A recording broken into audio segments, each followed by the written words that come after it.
This is the King Cam Ujumbe Podcast. Ujumbe means message. And yeah, we're here with Mr. Gales. What's Uh, going on? all right, we're gonna get into this discussion. The question is, what makes the study of Black history important today? And Mr. Gales is our special guest. I'm glad that he is here, and we're gonna talk a little bit. He is one of my first inaugural interviews. It's been a while since I did this, so we're Man, gonna let's get get this in. man going. Yeah. All right, here we go. All right, about Mr. Gales, what can you tell us about? What can you say? Man, man, I'm just, I would say somebody, who's not perfect, always working. Man, come from some very, very humble beginnings. I got a interesting story, man. I got a past, man, a troubled background and just still, found my way, found love in my people. You know what I'm saying? That's kind of what got me on the path I'm on now. Because if it wasn't for that, if it wasn't for me learning our story, learning who I am, what I'm saying? I don't know what I'd be doing right now. Because a few years ago, before I came into our history, before I came into our story, I wasn't doing this. I wasn't teaching. I wasn't worried about education. I wasn't involved in that at all. So, man, I'm just somebody who's a testament of what Black love can do for you. Wow. So that being said, how did you get into the field of education? Because everybody, because I'm a teacher, but I don't think people know that you are also a teacher. Oh yeah, So how did you get into the field of education? What was the thing? man. Well, that depends on how much time you got, man. I got my way of education was not traditional. It wasn't a straightforward thing, man. So I start with I grew up with my grandmama, right? That's who raised me. To make a long story a little shorter, my grandma ended up transitioning 6 months after high school, right? And she wasn't extremely sick. You know what I'm saying? Not. Well, I didn't think so anyway. So she ended up transitioning just 6 months after high school. So after living with her my whole life, and she kind of transitioned out of nowhere, I'm puzzled. I didn't know what I wanted to do. I didn't know who I was going to live with. I didn't know where I was going to go. I didn't know if I was going to go live with my auntie because I got two aunties like my sisters. They like 5 years older than me. I didn't know if I was going to live with my mama, go stay with my pops. So I was kind of just all over the place. And I really was grieving. I was depressed and didn't really realize it. So, man, I signed up. When you go through stuff like that, Army recruiters smell that from a mile away. Man, they smell it on you, man. So I ended up getting recruited by the army. A lot of people don't know that, man. I got recruited by the army, man. But I was overweight, so it took. Wow. Man, I was so dedicated, and man, I just needed something to focus on. So I ended up, man, going on a diet, and they put on this exercise regimen that you had to do by yourself. Man, I'm at home every day working out, and man, I lost like 60 pounds, 70 pounds in a year. I Wow. ended up going to the army, didn't want to go. Didn't realize I didn't want to go until I got there. After you did all that. Man, I get to the army, bro, from the first day I plan my escape. I'm trying my best to escape the army. Wow. I did some man, some wiggling. My story getting out of the army is funnier than me actually going, man. It was crazy how I ended up finessing my way out. Me and this guy named Fleury from New York. Oh So I ended man. up finding a way to get out of the army. I completed basic, but I ended up getting out, man. So when I got to the army, I'm back in Louisiana, man, just on the street. So Wow. I don't know if you've ever been in Louisiana, but it's not a lot of opportunities there. So I was doing the same stuff you probably hear other people doing in Louisiana, and I was just lost, man. I'm Wow. getting all kind of trouble. I still got beef at home from before I left, and I was just wilding, man. I was so comfortable with my fate, just being another statistic, that I wasn't even thinking about no education. So man, I'm in the I'm in the hood just doing what normal people in the hood do, and I end up going to jail. I end up getting three felonies and Wow. two misdemeanor charges. Man, you know what I'm saying? So, but to me, bro, this is normal. I'm thinking this is my life. So I'm thinking, well, it is what it is. I'm not even tripping too bad. I mean, I don't want to be in jail, but it's not like it don't come to the territory. I end up catching a break because I'm thinking I'm going to do a long time. I'm then catching a break and getting out. You know what I'm saying? With like almost a slap on the wrist. You know what I'm Hmm. saying? I'm like, man, that was crazy. I was facing some time. So when I did that, it's around 2015 now. So my grandmother transitioned 2011. So for the past 4 5 years, I just been wilding, bro. Wow. My auntie, Crystal, she had moved to Dallas a few years prior. Called me, was like, "Hey, you need to get out of there. You got to come down here and just get you a job and just start whatever. Like, but you end up getting hurt down there, end up getting yourself in some too much trouble. I had never really been to Dallas like that at all. Hmm. Didn't know nobody. She telling me, come down here, bro. You gonna be good. Find you a job. If I'm not working, I can take you. If my husband not working, he'll take you. Whatever, right? I get to Dallas, don't know nobody. She got 2 jobs. He got 2 jobs. Man, I'm walking to work. Man, I'm in the freezing cold. I wish I could. I'm gonna show you my walk one day, man. I'm in Mesquite, walking all the way to Pleasant Grove, miles, I man, know just what walking it is. to work. I'm from the Grove. I know what it is. Oh yeah, so I'm walking from Gus Thomason all the way, man, to Pleasant Grove. You know what I'm saying? All Like, right. For those who don't know, for those who do not know where Gus Thomason is, yeah, that is basically from Gus Thomason to the edge of Pleasant Grove. That is like a 10-mile hike. man, I'm walking far, man. So it used to take me, man. And this is like 2015. Uber's went out, but on payday, I'll get me a taxi though. Yeah. Sometimes Yeah. she'll take me, and I had to walk home. So I'm at home all day. I don't know nobody. I just work and go home. Yeah. If you remember 2015, black consciousness was on the rise, bro. Like it was like trendy. Yeah. So the Black Lives Matter movement was getting kicked off. Yeah. This a few years after Mike Brown. This around the time of other stuff happening. This after Trayvon Martin. Man, just a lot of stuff going on in the media now. So black consciousness was almost like a fad. It was trendy, and Right. I got caught up in it. I'm on YouTube every day, just watching this stuff, and it was captivating to me. For some people, it was trendy, and once it died down, they left. But Yeah. I got caught up in it. I actually believed it. You know what I'm saying? I believe education could save. So I'm watching different black scholars debate about different stuff on Hmm. YouTube. I ran across a Dr. Umar Johnson video. I know he get a lot of criticism now, but man, he did a lot for me as far as my consciousness goes. Yeah. And he used to always talk about African-centered education. That was his big thing. He wanted to build a What did school. he talk about? What was it again? What did you say? African-centered education. African Centered ACE Education. movement. It was real big in the 60s and 70s, and he was kind of like, well, it didn't die, but as far as being on the forefront, he kind of was bringing it back, right? Hmm. African-centered education, starting a school for black people to teach everything from an Afrocentric perspective. Right. I'm like, yeah, it's resonating. Um, he was always talking about Marcus Garvey, people I never heard of. I'm looking these people up. So they say one great man leads you to another. So I'm looking up Marcus Garvey. Marcus Garvey leads me down to Elijah Muhammad. I learned about Elijah Muhammad. You got to learn about Malcolm X. Yeah. This stuff is just clicking for me. So my conversation on social media started to change. My cousin noticed it.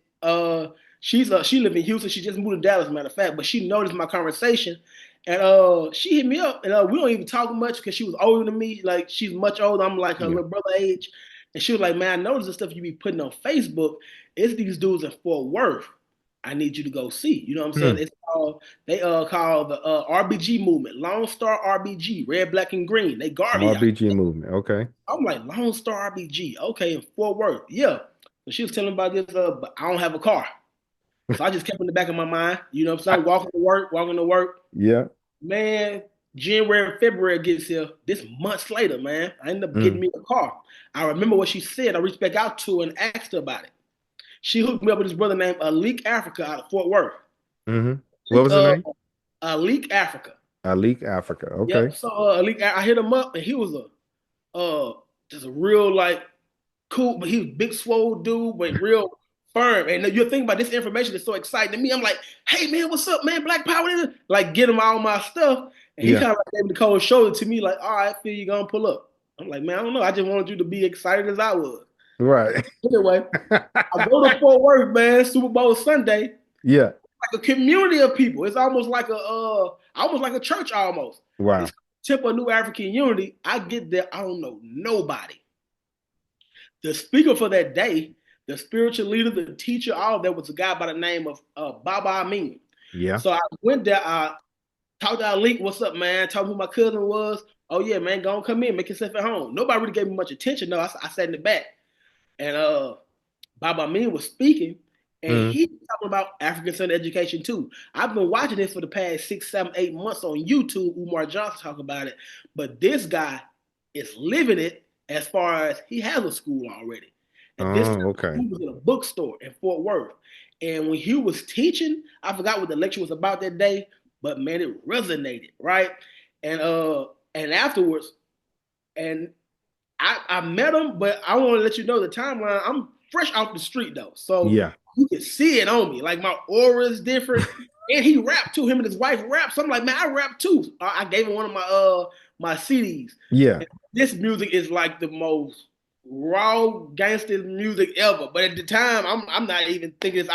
I gave the Baba Meme, but he accepted me as I was. He didn't judge me though. You know what Yeah. I'm saying? He gave me his album, him and his wife, and I'm listening to it every day. And it's like a Black Power gospel album. And he's Right. about African centered education. I came back next Sunday, and I'm starting to build a rapport with him. He Mm. invited me. By this time, he moved from the bookstore to a church Hmm. to come check out his school. The name of his school was the Uhuru Academy. Okay. And I go check out his school. Now his school was in the back of a church, like in a community building outside the church, because he was cool with the pastor. Okay. But everybody in the church wasn't fully supportive of the school. So he would have to hang up every decoration of his school every day. And when he leave, take it all Yeah. down. Take it down. Yeah. What? So I'm like, man, that's dedication. When I went in there and I seen those students presenting and learning, knowing having a bigger vocabulary than me, knowing more Black history than me, man, it made a little fire under me, bro. And I Wow. was like, this is what I want to do. I'm going to school. I want to be an educator. You know what I'm saying? Oh, okay. I made my mind up. This is what I'm dedicating my life to. So when people say education saves, man, I was crazy enough to believe it. I'm like, man, this is what I wanted You're to not crazy. You're not crazy. do. So, so watching that school in Fort Worth, yeah, and seeing how they interacted with youth, encouraged you to be an educator. man, I almost made me want to sign up for the school. You know what I'm saying? So I was like, man, I want to be an educator, man. Like this African centered education stuff that I've been hearing. I seen this quote by Malcolm X that says, "Education is the passport into the future." Mm-hmm. Man, and that Okay. resonated with me. I was like, bro, I want to We do just that. got through talking about Malcolm X today. We just got through Man, I'm doing it. about 26 years old. Yeah. You know what I'm saying? I've been doing nothing since 18, just wilding. I'm like, man, I'm too old to go to school. I'm 26. I had already been to Graham 2 years. I left that out because I wasn't doing nothing. I'm too old to go back to school.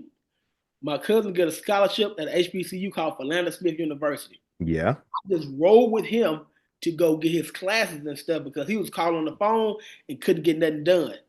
Once I hit the campus, man, it put me in that So mode, man. so And most of us may know where Grambling is. That is in Louisiana, but where's Philander Smith? Where's that? Philander Smith College, well, now we Philander Smith University, Mm-hmm. Little Rock, Arkansas. Arkansas. Okay. Yeah. Okay. Okay. All So right. man, I went there, and then now it's around 2017. So I've been learning for about 2 years now. It's a year and a half. I feel like I'm ready to go. You know, so I have a purpose, and I didn't want to go because I felt, oh, I'm 26 years old, and this guy by the name of Ken Dre. I don't know if I even told him this before. Yeah. He put a status on Facebook, and the status goes something like this. I don't know if he noticed, but man, he played a big part of my life with that status. Wow. The status said, "Don't put off your goals because of how long it may take, because the time gonna pass anyway." Yeah. Yeah. I was like, man, that's heavy to me. Yeah. If you don't want to do something, because you might be like, oh man, it's gonna take 7 years. Well, 7 years gonna pass either way. Yeah. Seven And when years that gonna be seven 7 years years. pass, you gonna be like, man, I would have been done by now. Yeah. Man, Yeah. so I ended up signed up to go to Philander, man. And long story short, I hit the ground running. Yeah. Uh, man, within a year, man, I'm in Africa teaching. I'm like, this happened quick, You man. was in Africa? Man, I went to Africa and taught in 2018. I went to Wow. Philander in 2017. I was raising money. Dr. Umar Johnson was my first donation. He Wow. came to Philander to do a lecture. I met him, told him how he inspired me. He sent me $500. Never made it public, never said anything about it. Just kept it between us. I asked him, I said, man, I want to do a tribute, a thank you to you. He was like, nah, man, I ain't worried about that. Baba Amin helped me raise over $1,000. I raised a few more $1,000 on my own, going to different businesses and stuff like that. Got the money, got the plane ticket. Man, I went to Africa for a month and man was teaching summer school there. and it was probably the most life-changing experience of my life. The year after that, I went back to Africa. I studied the history of social justice Hmm. and film and how they are connected in South Africa. South Okay. Africa is very similar to the United States when it comes to race relations and things like that.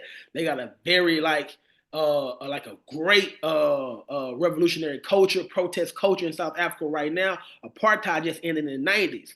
So you might be in South Africa and might see a white only fountain still up somewhere.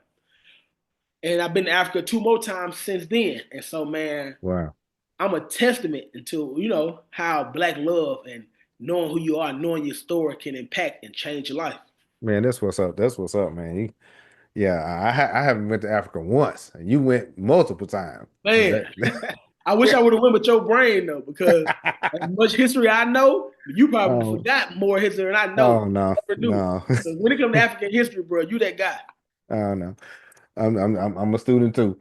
But check this out. What do you teach? What course do you teach at school? Right now, I'm teaching science and history. But I teach science because I'm in elementary, but I enjoy history more. That's my Hmm. thing. That's what I want to Yeah. do. That's all I want to do. The last year I was teaching world culture, so I only did social studies in middle school. Yeah. So I did world cultures and Texas history. But I'm Okay. certified K-12. I'm K-6 certified core subjects, and I'm 7-12 certified history. Okay. So I can teach Yeah. every grade level. I had to look at my certification again. Yeah, Because it does say, because I got the older one. I had the composite, and it's 7 through 12. But yeah, it's amazing. I'm gonna tell you this. I do agree with you. You never too old to start. I was 24, 25 years old, going back to school with children, working at night. yeah, So you got to get it. I understand the grind. I understand.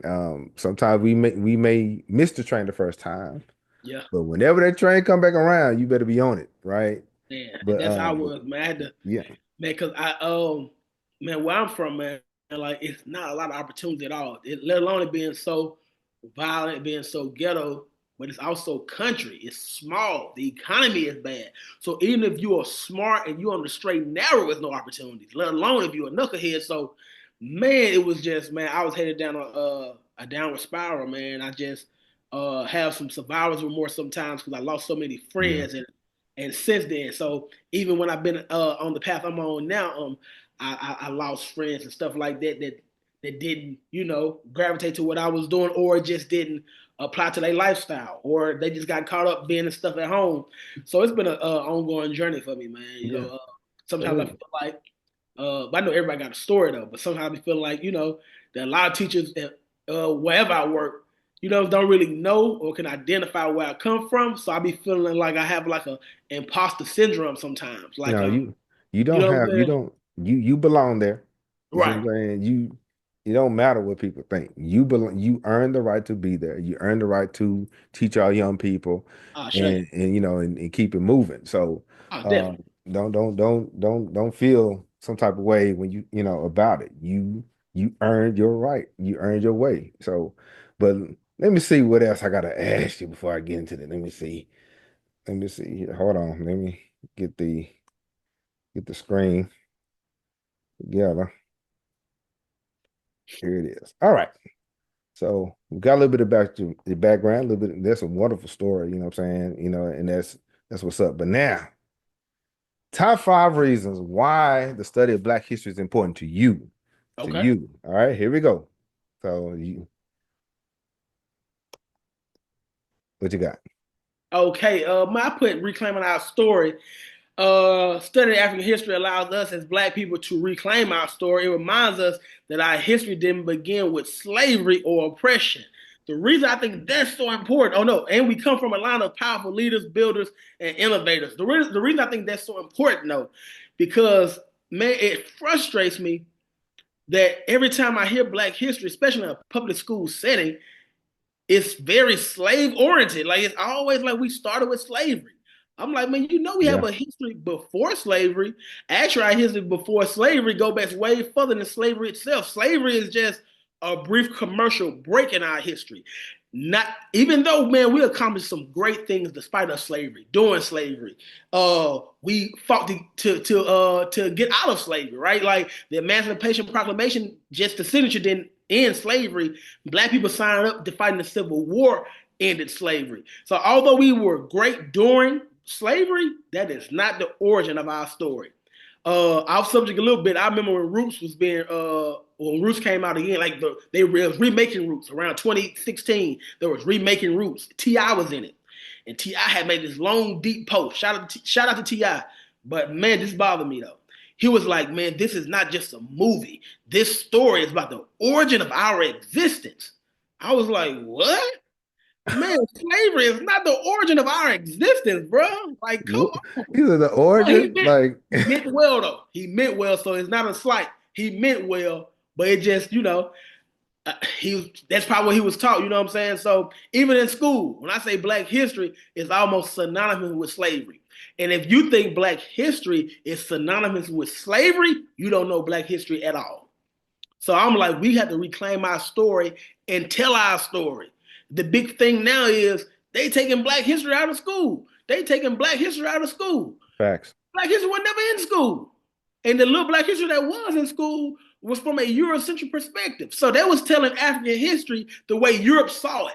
Yeah. So we got to reclaim our own story and tell our story from our perspective. It's an African proverb that speaks about that says something about you can't go to the lions to get the history of the gazelles or something like that. Because if you go to a gazelle and say, what's up with those lions? They're going to tell you all kind of bad stuff about the lions. If you go to the lions and say, what's up with the gazelles? They're going to try to dehumanize the gazelles to their fullest power because they want to eat the gazelles. And they want to justify why they eat them. So if you want the history of the lions, you have to come to the lions. You got to reclaim our story, reclaim our history so we can tell it. Let's go. Here we go. Here's another one. Oh, I got it. Look for my water. You told me recognizing our achievements, right? Mm-hmm. I'm sorry. This is all right. All right, here we go. Recognizing our achievement. No problem.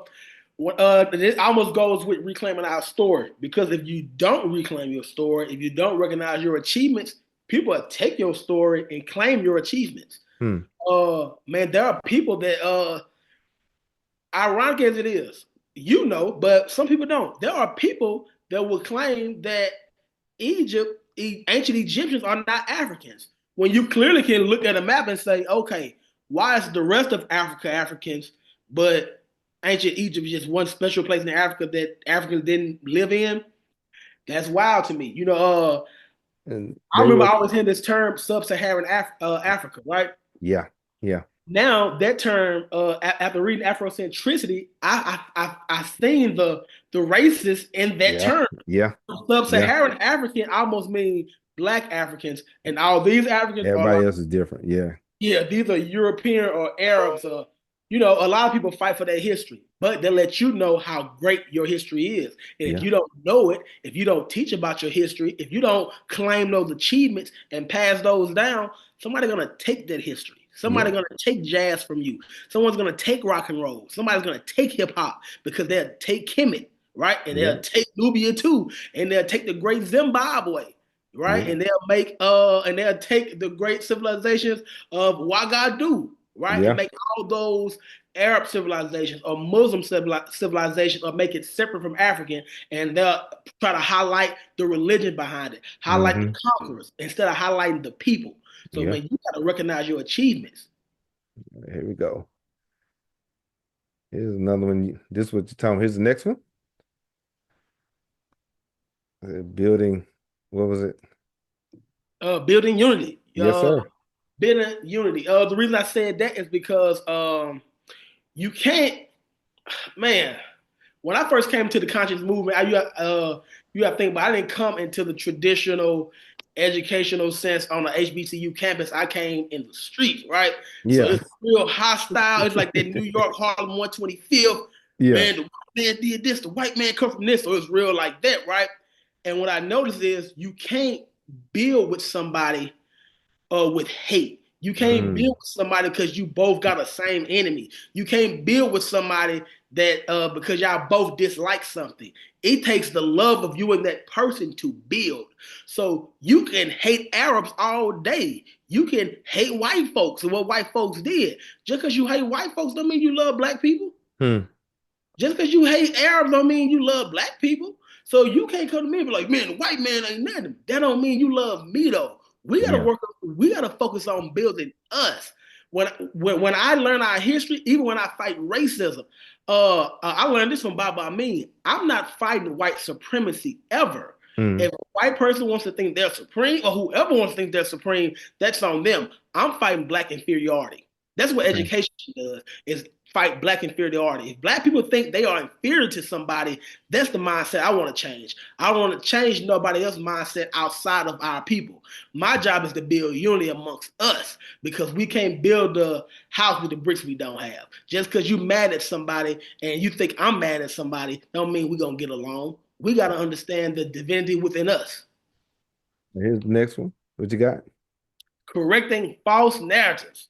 Yep. Way too long, others have told our history in a way that makes us seem less than or invisible. Study African history gives us the truth and let us tell our own stories. It's about taking back control of how we see ourselves. Man, correcting false narratives. It's been so many lies told. People don't think that scholars lie. People don't think that scientists would lie to you.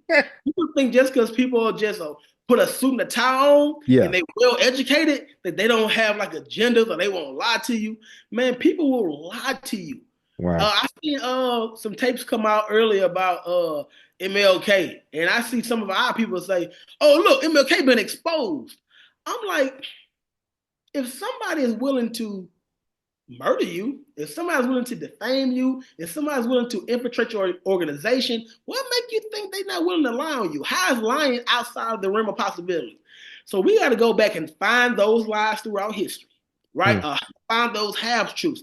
They'll tell you Africans enslaved Africans, and they'll say something like that, which is a half truth a little bit, to take the onus off of who the conquerors really are. Yeah. So they'll say stuff like that. You know what I'm saying? So we got to go back and find those false narratives and correct those and tell Mm-hmm. them in the proper way. Because people mislead you and have you mad at the wrong people. Yeah. Here Malcolm we go. X said that the media have you mad at the victims and praising the victimizers. Yeah. Here's the last point. Here we go. It says, you told me inspiring the next who? The next generation, Yes, right? sir. When our children learn about the greatness of our ancestors, it shows them what they're capable of. They see that they come from people who didn't give up no matter what they face. This knowledge can light a fire in them and keep pushing forward and making a difference. That's what it did for me, and I feel like that's what it does to the youth. When I teach the youth Black history, 3 years ago I was teaching Black history and Waxahachie at the museum. Now I Mm-hmm. teach in my classroom every day because I incorporate in everything. You can't teach science without teaching Black history because we were the first scientists. But our students don't know that. My students will come tell me, man, I ain't good at math. I'm like, how you not good at math? You come You from math. made it. Yeah. You the one made math. You know what I'm saying? The oldest mathematical tool comes from Africa, right? Yeah. That was made from a femur of a baboon. Things like that that we don't know. We don't know the story of Imhotep. Hmm. We don't know how great Imhotep was, right? He was a multi-genius in several different disciplines. A Yeah. doctor, an architect, a poet, Yeah. right? So we don't know that when they find out, man, you can see the confidence. You can see Yeah. them take ownership of their history. When Yeah. they find out that the Lion King was based on Sunday Keita, a West African king, and they can connect the dots, it blows their mind, Yeah. right? And like, oh man, so this, yeah. When they find that out, and I'm like, you're not disconnected from that history. You are that history. Yeah. You're part of You're that. a part of that history. You're Yeah. not disconnected from the ancestors. You That's are it. the answer. I see a lot of people now I see shirts that's so disrespectful to me, but they don't know. I am not my ancestors. What? Yeah. Yeah. You I've seen say that. that because you don't know your You ancestors. don't know that. You don't Somebody understand that. taught you to be ashamed of it. So Yeah. you try to make a distinction from you. Man, bro, you have the best ancestors of all time. We got a The few greatest people. we got a few more minutes. I'm trying to get your top 5 books really quick. Get your books. All right. So Right. We have these are the books you told me. These are the book. Afrocentricity. Yeah. Okay. Definitely, man.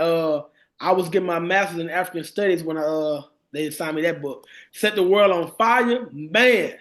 It make you man. If anybody is a chauvinist, make them read this. Okay. So we Man, got it make you respect black women in a total new light. wow. So Man, Afrocentricity by who's that? Mofi. Olefi Asante, Okay. And then he's an African Center educator. He teaches at Temple University. cool. And then the other book set the what?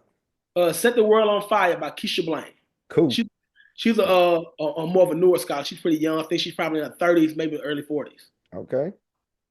All right. Got what else? What you The say? slave ship, Mm-hmm. man, it's about the Middle Passage. Mm-hmm.